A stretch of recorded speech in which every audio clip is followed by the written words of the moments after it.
What's up, everyone, and welcome back to Pertaining Monsters Top 5 Play Show, and this is week 105. This week spotlights a couple of different champions that we don't normally see earning anything better than our number 5 or 4 spot, so we hope you guys enjoy. At our number 5 play, we have Chili06 on Orianna, and at the start we see 3 chasing her through the enemy jungle. She lands a nice QW to slow down Fiddlesticks, and then another combo to bring him low. She shields herself and Qs after, turning to Ignite, and then finishing him off just as he gets the fear off. With Jackson Lee Sin still on her tail, she has little options but to run back. All of a sudden, Lee Sin war jumps into a Sonic Wave, but she calls her ball back with E as he activates Resonating Strike, just barely beating him to her for the shield and kill as she speeds away. After some dancing around, she decides it's best to go for the suicide and take the 2 kills she got, not wanting to risk giving Jax the free kill.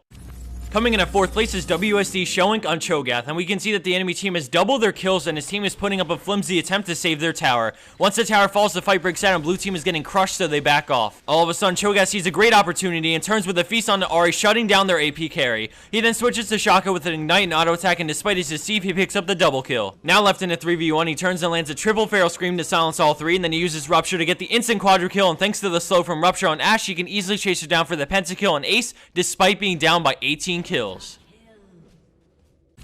Landing a spot at our number 3 play is Katsui on Rengar, and at the start we see him in the brush after bringing Katarina low, and he jumps to her, slowing her down with a Z, but she shumpos away, and he decides to pop his ultimate, allowing him to jump to her a second time, but this time scoring the kill. Afterwards, Irelia blades surges to him and slows him down, so he W's for the defensive stats and then turns around with a Q to get full ferocity so that he can heal with Battle Roar. He runs into the brush and then uses his passive to jump back to Corki, trying to burst him, but is brought down right before killing him as he waits for GA to bring him back to life. As soon as he comes back up, he tries to go for the Corki but realizes he isn't an option, so he attacks Mundo, scaring him off and healing with W, and then he gets into the brush, turning to jump to Mundo once, and then a second time, and now he sees his chance and gets on a Corki, killing him just as he starts up Valkyrie. He then runs up to the brush, but Irelia flashes over the wall, but he leaps to Mundo, slowing him down and then finishing him off before going down for the 1-for-3 exchange.